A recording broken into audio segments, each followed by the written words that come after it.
Hello everyone, good morning, જય શ્રી કૃષ્ણ, જય જલારામ. કેમ છો? બધા મજામાં છો? બે છોકરા એની જાતે રેડી થવા માંડ્યા છે. ધીતીબેન કૂચ કાઢે છે કેમ કે હું એના લંચ બોક્સની કેરી સુધારું છું. ત્યાં સુધીમાં બે રેડી થવા માંડ્યા છે. ધ્રીશભાઈ કંઈક બોલે બી છે.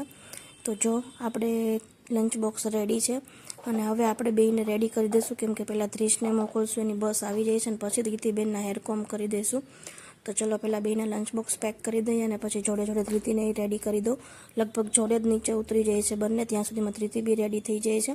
અને હમણાંથી એવું થાય છે કે ભાઈ કાં તો ધ્રીતી નાસ્તો કરે, કાં તો ધ્રીશ કરે અને એ બે નાસ્તો કરે, તો પ્રશાંત ના કરે. હમણાંથી પ્રશાંતે નાસ્તો કરવાનું શરૂ કર્યું છે. તો આ બે લોચા કરી દેશે એટલે કોક ને કોક તો લંચમાં નાસ્તામાં સવારે હોતા જ નથી, મતલબ કે નથી કરતા. અને હવે આપણી બીજી મોર્નિંગ થઈ ગઈ છે. આપણે ચા મૂકી દીધી છે કેમ કે આજે છોકરાઓએ બેય ના પાડી કે અમારે ચા દૂધ કાંઈ નથી પીવું, નાસ્તો જ નથી કરવો, અને બેય જતા બી રહ્યા છે. તો હવે આપણે આપણી ચા મૂકી દઈએ છીએ માહીને પ્રશાંતની. અને આજે એવું થયું કે સવારમાં ધ્રીશની સ્કૂલેથી ફોન આવ્યો કે ધ્રીશ સ્કૂલે કેમ નથી આવ્યો. 9 વાગ્યાની વાત છે, તો સવારે 6:30 વાગ્યામાં એ જતો રહે છે, 6:15 વાગ્યામાં. અને આજે એના વેનવાળા ભાઈ બીજા આવ્યા હતા, મતલબ કે થોડું લેટ બી થઈ ગયું હતું. એને લોકેશન વગર નહોતી ખબર. પ્રશાંતે કે આગળના સ્ટોપે જઈને એને છોડી આવ્યો હતો. તો પણ 7 વાગ્યાની વાત છે, 9 વાગે ફોન આવે છે સ્કૂલેથી કે ધ્રીશ કેમ નથી આવ્યો. તો અમે તો ટેન્શનમાં ગયા. વાનવાળા ભાઈને ફોન કર્યો, મતલબ કે જે રેગ્યુલર આવે છે એને ફોન કર્યો. તો કે ના, એ ભાઈ તો છોડી આવ્યા છે. પછી ભાઈના નંબર લીધા, એમને ફોન કર્યો તો બી કે નામ છોડીએ છે સ્કૂલે. પાછો હું એ જ નંબર પર કોલ બેક કરું છું તો કે અમે બીજા બધા ક્લાસીસમાં ચેક કરીએ છીએ કે ધ્રીશ ક્યાં છે, કેમ નથી આવ્યો, આમ છે તેમ છે. પછી પાછો થોડી વાર થઈ એટલે મેં પાછો કોલ કર્યો કેમ કે વાનવાળા ભાઈએ એવું કીધું કે અમે તો ધ્રીશને સ્કૂલે મૂકી આવ્યા છે. એટલે પછી પાછો મેં એ નંબર પર સ્કૂલે ફોન કર્યો તો ત્યારે એવી ચોખવટ થઈ કે ભાઈ એની જે પહેલાંની સ્કૂલ હતી, મતલબ કે જે સિનિયર કેજીની હતી એ સ્કૂલેથી ફોન હતો અને એ લોકો એવી ચોખવટ ના કરી કે અમે આ સ્કૂલમાંથી બોલીએ છીએ અને આ ધ્રીશ કેમ નથી આવ્યો એમ. એટલે પછી તો જે મને ગુસ્સો આવ્યો છે મેડમ પર કે ભાઈ તમે એટલીસ્ટ ચોખવટ તો કરો કે તમે આ સ્કૂલ પરથી બોલો છો. મેં તો એને બીજી સ્કૂલે મોકલો છે જ્યાં એનું એડમિશન લીધું છે અને હું તો ત્યાં ફોન કરીને એવું કહું છું કે ધ્રીશ કેમ નથી, નામ છે ને તેમ છે ને એમ. અને પછી આ બધું મિસઅન્ડરસ્ટેન્ડિંગ ક્લિયર થઈ અને પછી એમ થયું કે ચલો કંઈ નહીં. કાલ એમાં ને એમાં પ્રશાંતને આજ બહુ લેટ બી થઈ ગયું હતું ઓફિસે જવામાં, કે આ બધી વાત છે. એમાં નાસ્તો કરવા બેસતા હતા ત્યારની, એટલે નાસ્તામાં જીવ નહોતો. નાસ્તો કરતાં આ બધા બવાલમાં જ પડ્યા હતા. ઘડી ફોન કરીને, એમાં જે વાનવાળો ધ્રીશને લઈને ગયો તો એને ફોન નહોતો લાગતો. જેવો ફોન કરીએ એ ભેગો કટ થઈ જાય, જેવો ફોન કરીએ એ ભેગો કટ થઈ જાય. એટલે એક બાજુથી એ ટેન્શન કે ભાઈ આ ગયો ક્યાં, અને આ વાનવાળો નવો આવ્યો છે તો એ ધ્રીશને લઈને જતો રહ્યો કે શું. પણ એટલીસ્ટ છેલ્લે બધું ક્લિયર થઈ ગયું એટલે વાંધો ના આવ્યો કે ધ્રીશભાઈ એની જે સ્કૂલ હતી ત્યાં પહોંચી જ ગયા હતા. સ્કૂલેથી નોટિફિકેશન પછી આવી ગયું હતું એપ્લિકેશનમાં કે ભાઈ ધ્રીશ પ્રેઝન્ટ છે, એટલે પછી બધું ક્લિયર થઈ ગયું. અને જો આપણે સવારમાં આજે બનાવવાનું છે ભીંડા બટેટાનું શાક, અને આજે આપણે ચિપ્સવાળું શાક બનાવવાનું છે, મતલબ કે ફ્રાય કરીને બનાવવાનું છે. તો જો હું જલ્દી ભીંડો સુધારી લઉં. બટેટાની મેં ડાયરેક્ટ ચિપ્સ કરી લીધી છે. એના મતલબ કે મારી પાસે ઓલું છે ચોપર, એમાં જ. એટલે જો પહેલાં આપણે બટેટા ચિપ્સ છે તળી લઈશું અને બટેટાની ચિપ્સ રેડી થાય ત્યાં સુધીમાં જલ્દી ભીંડો પણ એવો જ લાંબો ચિપ્સ જેવો સુધારી દઈએ એટલે એને પણ આપણે તળી દઈશું. અને આજે આપણે ફ્રાય સબ્જી બનાવવાની છે ભીંડા બટેટાની. તો જો હું જ્યારે સબ્જી વઘારું ત્યારે તમને બતાવું.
ચિપ્સ તળાઈ ગઈ છે, ભીંડો બી તળાઈ ગયો છે, રોટલી બી થઈ ગઈ છે અને આપણે તેલ મૂકી દીધું છે. તેલ આવે એટલે આપણે લસણની ચટણી એડ કરી અને શાક વઘારી દઈએ. તો જો લસણ તેલ હજી એટલું બધું આવ્યું નથી, તેલ આવે મતલબ કે લસણની ચટણી થોડી ચડી જાય પછી આપણે એમાં ભીંડો અને બટેટા બંને એડ કરી દઈશું હિંગ હળદર નાખીને. તો જો જોડે જોડે મારું પાણી બી થઈ ગયું છે, હું વચ્ચે વચ્ચે એ પી લઉં છું એટલે આપણે પ્રસાદ જોડે પછી નાસ્તો થઈ જાય. તો જો હવે આપણું લસણ આવી ગયું છે, હવે આપણે મસાલો કરી દઈએ. મસાલામાં ખાલી હિંગ હળદર અને ચટણી બી નાખી જ દઈશું કેમ કે આજે આપણે ફ્રાય કરેલો કર્યો છે એટલે હિંગ હળદર ચટણી નાખી અને ભીંડો બટેટો વઘારી દઈશું અને પછી નાખી દઈશું ધાણા જીરું અને મીઠું. બસ આટલું જ કરવાનું છે આ શાકમાં, બીજું કંઈ જ નથી કરવાનું. તો જો આપણી સબ્જી 2 જ મિનિટમાં હવે હલાવી દઈશું એટલે રેડી, કેમ કે ફ્રાય કરેલું છે એટલે એને કંઈ બહુ ચડવા દેવાની પણ જરૂર નથી અને બહુ હાર્ડલી મિક્સ નહીં કરીએ, સ્લોલી ધીમે ધીમે મતલબ કે એકદમ ધીમે ધીમે મિક્સ કરશું કે ચિપ્સ તૂટી ના જાય. તો જો બસ આપણું શાક રેડી છે, હું તમને બતાવું.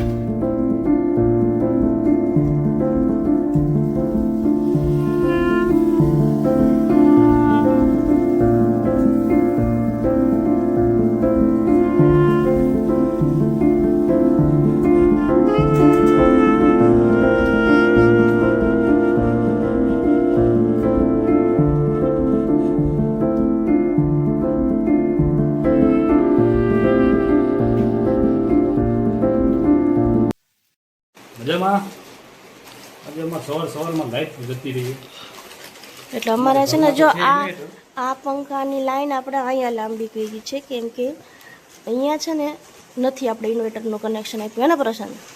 હવે દેવરાઈ દે ચાલુ 2 વાર કીધું, અત્યારે તો નીચે જવું પડ્યું પગથિયા ઉતરીને આપણી વેફર લેવા માટે હે ને. તો જો પ્રશાંત બેસી ગયો છે નાસ્તો કરવા. એક તો મોડું થઈ ગયું છે, સીડી ઉતરીને ગયો અને સીડી ચડીને આવ્યો 9 માળ અને હવે બેસી ગયો છે નાસ્તો કરવા. નાસ્તામાં એને છે રોટલી, બીજું છે મેંદાની પૂરી લીધી અને ફાફડી, અને મારા નાસ્તામાં છે 2 વેફર તીખી અને કેળાની. ચલો તમે નાસ્તો કરી લઈએ કેમ કે બહુ જ લેટ થઈ ગયું છે આજે, હે ને 9 ને 5 કા 10 તો અહીંયા જ થઈ ગઈ. જો આપણે મૂકી દીધું છે માખણ ગરમ થવા માટે અને આ છે દૂધ. બંને ગેસ સ્ટાર્ટ કરી દીધા છે અને હવે આપણે કાઢી લઈએ કચરો કેમ કે ઘી આપણે ઘરે જ બનાવીએ છીએ એટલે માખણ કરી દીધું છે. તો ચલો બંને વસ્તુ થાય ત્યાં આપણે કચરો કાઢી દઈએ. તો એને ક્યારના ફ્રેશ થઈ ગયા હતા પણ મેં તમને સવારે કીધું એમ કે બધું કામ આપણે સવારે પતાવી દીધું હતું, ખાલી એડિટિંગ ને એવું બધું જ બાકી હતું. તો એ બધું કામ પતાવી દીધું છે અને હવે છોકરાઓને આવવાનો ટાઈમ થઈ ગયો છે. તો પહેલાં હવે આપણે રોટલી કરી દઈએ અને કેરી સુધારી દઈએ કેમ કે કેરી ફ્રીજમાં જ પડી છે એટલે આ જગ્યાઓ નથી સુધારી રાખી. મેં તો એ લોકો આવે ત્યારે ડાયરેક્ટ સુધારી દઈશ કેમ કે ફ્રીજમાં જગ્યા નથી એટલા માટે. તો કેરી ફ્રીજમાં જ છે, ઠંડી જ છે એટલે લોકો આવશે ત્યારે જ આપણે હવે એને સુધારી દઈશું. ત્યાં સુધીમાં રોટલી કરી દઉં. હમણાં 30 ભાઈ આવી જશે. 30 થોડોક વહેલો આવે છે અને 3 લેટ આવે છે. પણ એ કાલે એવું કહેતી હતી કે કંઈ અમુક જે છોકરા હોય છે ને ઓવર ટાઈમ હોય છે કે એક્સ્ટ્રા લેક્ચર હોય છે એટલે થોડાક લેટ આવે છે એટલે થોડી લેટ થઈ જાય છે. તો ચલો આપણે રોટલી કરી દઈએ 2 છોકરાઓ આવે ત્યાં. સબ્જી તો સવારે જ બની ગઈ છે અને કેરી સુધારી દઉં. છાશ પણ રેડી જ છે. તો ચલો હવે છોકરાઓ આવે પછી તમને બતાવું. જો આવી ગયા છે 2 સ્કૂલેથી, કપડાં બદલીને બેસી ગયા છે જમવા અને આજ એનું ફેવરેટ શાક છે બેયનું. 30 હાથ જરાક આગો રાખ ને મારો દીકરો. જો આ છે તળેલા ભીંડાનું બટેટાનું શાક, હે ને ધૃતિ? બેયનું ફેવરેટ. ગમે એવો ભીંડો દ્યો, હે ને? તમે એકવાર જરૂર ટ્રાય કરજો, હે ને? અને હવે જોડે છે છાશ, શેર કમેન્ટ બુદ્ધિ કરજો.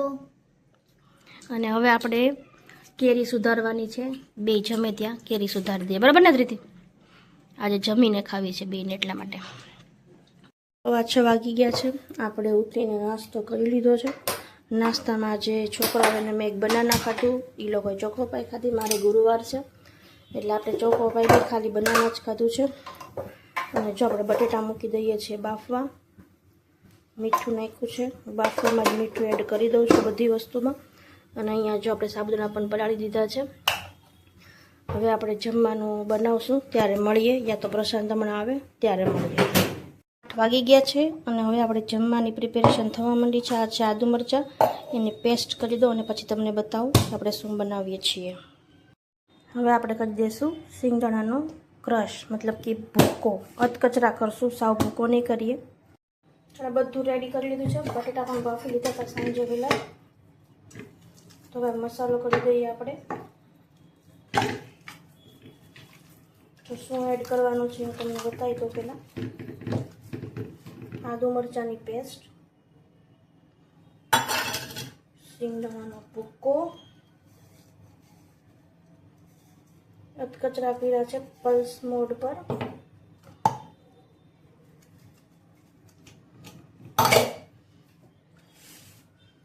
ચટણી આપણે બહુ નહીં નાખીએ કેમ કે મરચાં ફૂલ તીખા નાખ્યા છે, પણ તો 1 ચમચી તો નાખશું જ. પછી નાખશું ધાણા જીરું, મીઠું એ સાબુદાણા પૂરતું જ નાખશું. બટેટા બોઇલ કર્યા ત્યારે એમાં એડ કર્યું હતું આપણે. અને હવે એમાં નાખશું લીંબુ.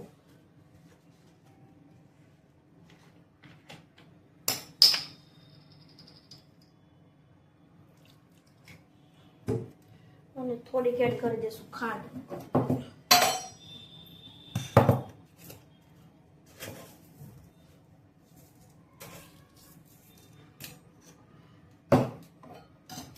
અને જોડે જોડે હું આ મિક્સ થઈ જાય પછી આ સાબુદાણા એડ કરી દઉં. મસાલો રેડી થાય તો તમને બતાવું. આપણે કુકર નાનું પડ્યું એટલે બાઉલમાં ટ્રાન્સફર કરી દીધું છે કેમ કે મિક્સ કરવું નહોતું ફાવતું. મસાલો બહુ ઝાઝો છે. હવે જો આપણો મસાલો રેડી થઈ ગયો છે. રસાયણ નીચે થોડી વસ્તુ લેવા ગયો છે ફોટા પડાવવાને, એટલે એ આવે. છોકરાઓ પણ ગાર્ડનમાં ગયા છે, એ લોકો આવે પછી આપણે ગરમ ગરમ વડા ઉતારી દઈએ અને જમી લઈએ. જો હવે આપણા વડા થઈ ગયા છે. તેલ આવે એટલે આપણે તળી દઈશું. બરાબર? કેવા લાગ્યા વડા? ફેવરેટ છે ને? ખાવામાં મશગુલ છે બેન. ગાઈસ બહુ મસ્ત, તમે એકવાર જરૂર ટ્રાય કરજો. લાઈક, શેર, સબસ્ક્રાઇબ બધું કરજો, કમેન્ટ કરજો. ત્રીસની એલ્મેનિક રેડી થાય છે. અને કાર્ડ બતાવી દો. અને આ છે પેરેન્ટ્સ કાર્ડ.